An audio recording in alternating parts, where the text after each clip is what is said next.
በአምላክ በመጨረሻ አቶ አለምን ሊጎዳው አስቦ ነበር። ነገር ግን ወይዘሮ ይፍቱ ከመኝታዋ ቀድማ በመነሳት የልጅ ምን ሆነ አበደ እንዴት እስከ ማለት ደረጃ ደርሳ ነበርና እንዲሁም ደግሞ የያዘውን ቤላ አስጥለዋለች። ብዙ ምክንያትም አቶ አለም ተርፈዋል ማለት ነው። ነገር ግን በአምላክ አሁን ላይ የሚያስበው ህብስት እንደሞተች ነው የሚያስበው። በተለይ ደግሞ ደብዳቤውን ካነበበ በኋላ በቃ ይች ልጅ ተለይታኛለች፣ በተለይ ደግሞ ፍቅሬን ሳልገልጽላት የሚለው ነገር ውስጡ ጸጸት እያደረበት ነው ያለ። እንዲሁም ደግሞ ፈልጎ አጧታል። ይህም ደግሞ አንድ ትልቁ ተጽዕኖና መፍትሄ ያሳድሮበታል ማለት ነው። አሁን በሱ ቤት የእሱ ሀሳብ ምንድን ነው? በቃ ህብስት የለችም፣ ስለዚህ የራሷ መኖር አልችልም እና እኔም ወደ ሰው መከተል እፈልጋለሁ ይላል። በተለይ ደግሞ የጻፈችለት ደብዳቤ በጣም አሳዛኝ ነበር እና በዛኛው ዓለም እንገናኝ የሚል ነው። ስለዚህ አሁን ወደ ህብስት ፈልጎ ካጣትም በኋላ መሄድ ከፈለገ ምንድን ነው የሚያደርገው? ራሱን ማጣት እንዲሁም ደግሞ ራሱን መግደል ነው። ስለዚህ ጠጥቶ ሰክሮ በጨለማ ወደ ቤቱ ይሄዳሉ በማለት የመኪና አደጋ ደርሶበታል። ነገር ግን ይሄ የመኪና አደጋ የደረሰው እንዴት ነው? አቶ አለም ሊገለው ሲል በቢላዋ ነቅቶበት በዛ ምክንያት እንደሚሰክር እርግጠኛ ሆኖ ጠብቆ የመኪና አደጋ እንዲደርስበት አደረገ ወይስ ደግሞ በአጋጣሚ የተፈጠረ ነገር ነው? በሌላ በኩል ደግሞ ህብስት አሁን ላይ ገጠር ከገባችን በኋላ እንደ ልቧ እየሮጠችና እየፈነደቀች እንዲሁም ደግሞ ከብቶች ጋር እያዋለች ነው ያለችው። በዚህ ምክንያት ታዲያ ንጉሴና ጎረቤቶቹ እንዲሁም ደግሞ የአጀሬት የታፈሱ ዘመዶች፣ ጓደኞች፣ ጎረቤቶች አጠቃላይ እንዳለ እዛ ቤት ይቺ ልጅ ግን ምንድን ነው ነገሯ? ምን ነው ሩጣ ወይም ደግሞ መንገድ ሄዳ አታውቅም እንዴ? ምንድን ነው የሚያክል እንደዚህ መሮጥና መንከራተት እያለ በተለይ ንጉስ ባዴን በህብስት ሁኔታ ተገርሞ ተደንቆ እንዴት ይህን ያክል ሰው መሮጥና መንቀሳቀስ ይናፍቀዋል? ይህን ያክል እዛ ከተማ ሆነ መንቀሳቀስ አችልም እንዴት? ምንድን ነው እንደዚህ እንደው ተንከራታ ሞተች እኮ ከከብቶቹ ጋር በማለት ይነግራታል። ታዲያ ይህንን ያወቀች ታፈሱ ምንም ነገር ትንፍሻ አላለችም። እናም የዘመዱ ጎረቤት አዝማድ እንደተለመደው ጥቁር እንግዳ መጥታለች። ነገር ግን ከየት ነው የመጣችው? ምን ሆና ነው የሚለው ጥያቄ አሁንም ቢሆን አልተመለሰላቸውም እና ጎረቤቶችን መጠየቅ ማደን መጥተዋል። ታዲያ የአጅሪት የታፈሱ እናት ብልክት አረግና እንግዲህ ልጅቱ ጥቁር እንግዳ ናት አላቸው አይደለም? ምንድነው ይህን ያክል የምታስጨንቁን? በዛ ላይ ደግሞ አይመለከተንም። ከመቼ ወዲህ ነው ደግሞ ጥቁር እንግዳ ጥያቄ በጥያቄ የሚሆንና የሚጠየቅ? ስለዚህ ወደ ስራህ ይባላል ማለት ነው። ታፈሱን የሚፈልጋት ሰው እዛ ገጠር ገብቶ ገጠሩን እንግዲህ እያመሰውም ነበረ። እንደገና ደግሞ ንጉስ አሁን በጠዋቱ መኝታ ክፍሏ ገብቶ በነበረበት ሰዓት እንዲሁም ደግሞ ቡና እየወቀጡ በነበረበት አጋጣሚ ደንግጣ ትነሳለች። ምንድን ነው የሚጮኸው እያለች እሱ ደግሞ ታፈሱ ቡና እየወቀጠች ነው እና እዛ ሀገር እኮ ገና ጎህ ሳይቀደድ ነው የሚነሳ። ለዛ ነው የአርሶ አደርና ገበሬ አይደልን? እናም ቡናችን እያፈላን ቁርሳችን በልተን ወደ ስራችን መሄድ እንጂ እንደ ከተማ እስከሚነጋን ጠብቀን ይልቅ አንቺም ተነሽና ፏፏ በይ ይላታል ማለት ነው። እሷም ምንም ችግር የለውም በማለት ትነሳለች ማለት ነው። ትታጠባለች። ቴቴም በጠዋቱ ቤተክርስቲያን ደርሰው መጥተዋል። ከመጡም በኋላ ቡናቸውን እየጠጡ እንዲሁም ደግሞ እያወቁ ከጎረቤቶቻቸው ጋር ነበረ። አብነትም ቢሆን ህብስትን በጣም እየፈለገና እየተንከራተተ ይገኛል። ሊያገኛት አልቻለም። ስልክ ቢደውልም እያነሳ አይደለም። ይባስ ብሎ አሁን ላይ በአምላክ መጥፋት ራሱ አሳስቦታል ማለት ነው። ሌሊቱን ሙሉ ስልክ ቢደውልለት ምንም ቢያደርገው በጣም እያነሳ አልነበረም። እንዲሁም ደግሞ የት እንዳለ ራሱ የሚታወቅ አልነበረም። በዛ ምክንያት በጣም ተናዶ እንዲሁም ደግሞ ተቆጭቶ ነበረ። ሆኖም እንደምንም ብሎ በጠዋቱ ሲመጣለት ግን የት ነበር ይለዋል። በጠዋት ወደ ቤት ከተመለሰ በኋላ በቃ የለችም፣ ያው ደብዳቤውን አግኝቼዋለሁ ይለዋል ማለት ነው ለአብነት። አብነትም እንደዚህ ማለት ላይ አይገባም፣ ሳትሞት እንዴት ነው ሞታለች ብላ የምትናገረው ይለና በጥፊ ያጋጨዋል። በእርግጥም እዚህ ጋር አሁን አብነት በጥፊ የመተው አምላክን እንዴት ተሎ ተስፋ ትቆርጣለህ?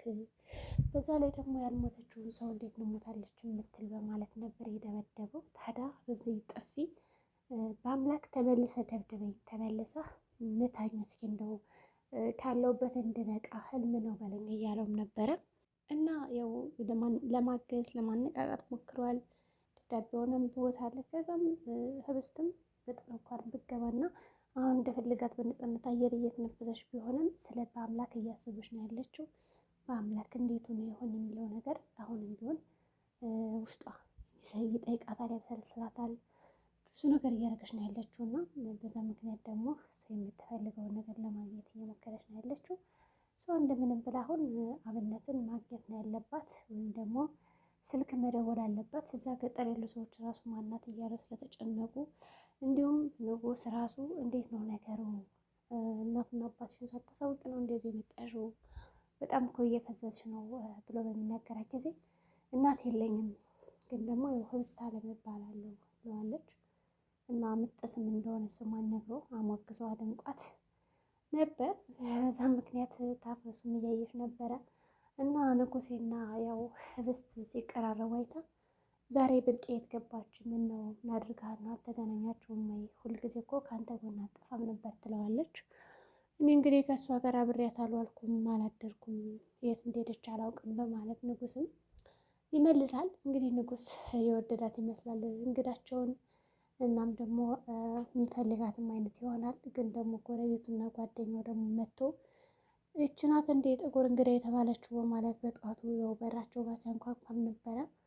እቴቴም አዎ በማለት ለማስታወቅ ሞክራለች። እንዲሁም ደግሞ ከእናንተ ቤትማ ፀሐይ በርቶ አይደለ በማለት በአሽሙረኛ ይናገራቸዋል ማለት ነው።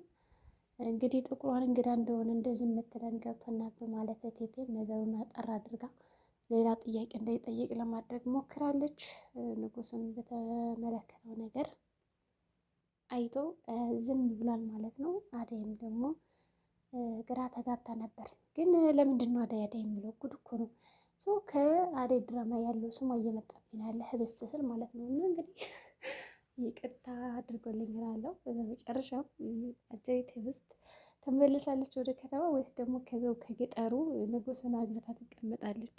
እንግዲህ ወይ ንጉስ ወይ ደግሞ ጎረቤቱ ከከጀሏት ያው በአምላክን ትረሳዋለች ማለት ነው። ነገር ግን በአምላክ የሚረሳት አይደለም፣ ዝሩ ዝሩ በአምላክ ያገኛታል ብዬ አስባለሁ። አቶ አለምም እዚህ ጋር በጣም ጭስስ እያለ ነው። እንዴት አባቷ ገብታ ይሆን ይች ልጅ እያለ እየጨሰ ነው ያለ። እንግዲህ ያው በአምላክን በጠዋቱ ገለዋለሁ ብሎ ቢላዋ ይዞ ወደ መኝታ ክፍል ሄዶ ነበር በሌሊት ጨለማ።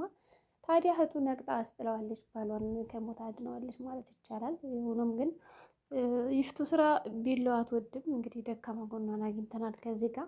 ይህን ቢላዋ ዞር አድርግልኝ፣ ምንድን ነው ነገሩ? እኔ ቢላዋ አፈራለሁ ብላ ወደ ኪችን ጎትታ አምጥተው ነበረ። ከመኝታ ክፍላቸው አንስታ ወደ ኪችን ባመጣችሁ ጊዜ ታዲያ እኔን ሰው ገዳይ ነህ ብላችሁ እስከ ዛሬ ባልሰራሁትና ባላጠፋሁት ወንጀል ስትወነጅሉኝ ነበረ። ለምንድን ነው ይህን ነገር ያደርጋችሁብኝ?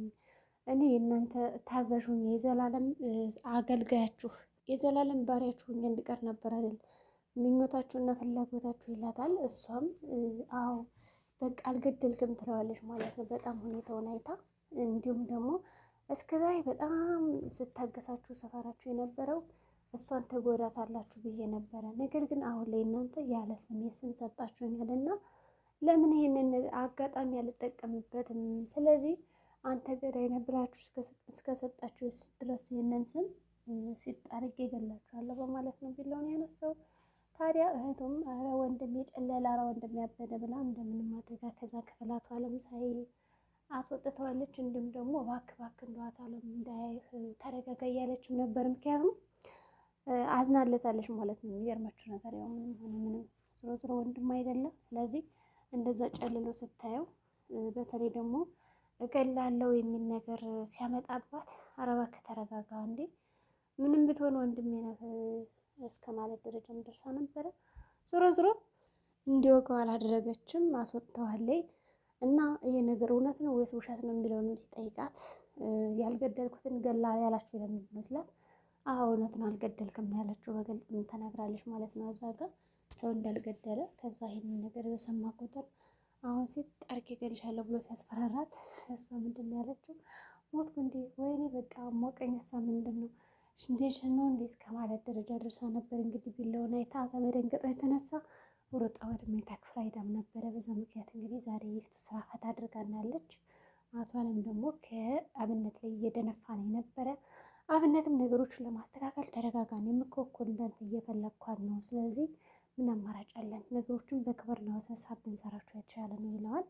ታዲያ ይህን ሁሉ ብር ከፍዬ ለምንድን ነው እስካሁን ያላገኛት የሚል ነገር አለ። እንዲሁም ደግሞ በአምላክ ራሱ ተከታትለው ብዬ ነበር ሲለው እሱም እኮ እየፈለጋት ነው፣ እኔም እየፈለግኩ ነው፣ ግን ደግሞ አልተገኘችም። ስለዚህ እኔ ምን ላድርጋት? ከመጠበቅ ውጭና ነገሮችን በሂደት ከመፍታት ውጭ አማራጭ የለኝም በማለት ጥሎት ይወጣል ማለት ነው። አምነትም ወደ ስራው፣ አቶ አለም ይደነፋል።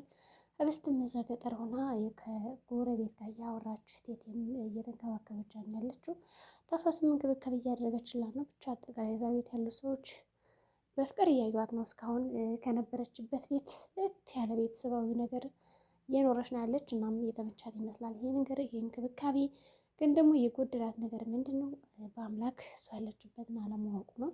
እና አሁን ታፈሱ ደውላ ታሳውቀዋለች ወይስ ደግሞ በዚያው ዝም ብላ ተቀጥላለች? በመጨረሻም የመኪና አደጋው እውነት ነው? በአምላክ ተጎዳ ወይስ ደግሞ ምን ሆነ?